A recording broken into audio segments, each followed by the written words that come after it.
కూటమి పాలనపై కాంగ్రెస్ పార్టీ రాష్ట్ర చైర్మన్ నర్రెడ్డి తులసిరెడ్డి విరుచుకుపడ్డారు. ప్రభుత్వ బడులు వెలవెలబోతున్నాయని అన్నారు. అందులో చేరే విద్యార్థుల సంఖ్య తగ్గిపోతుందని మండిపడ్డారు. అదే సమయంలో ప్రైవేటు పాఠశాలల సంఖ్య పెరిగిపోతుందని తెలిపారు.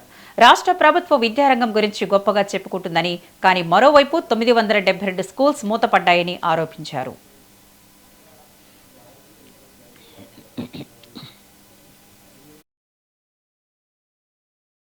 రాష్ట్రంలో ప్రభుత్వ పాఠశాలలు వెలవెలబోతున్నాయి, ప్రైవేట్ పాఠశాలలు కలకల్లాడుతున్నాయి. ఇది నా మాట కాదు, కేంద్ర విద్యాశాఖ మాట.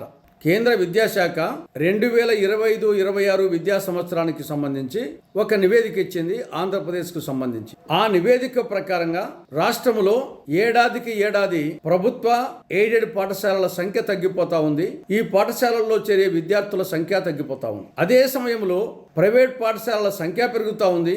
ఆ పాఠశాలలో చేరే విద్యార్థుల సంఖ్య పెరుగుతూ ఉంది. 2023-24 విద్యా సంవత్సరంలో ఆంధ్రప్రదేశ్లో అటు ప్రభుత్వ ఇటు ఎయిడెడ్ విద్యా సంస్థల్లో పాఠశాలల సంఖ్య 45,991.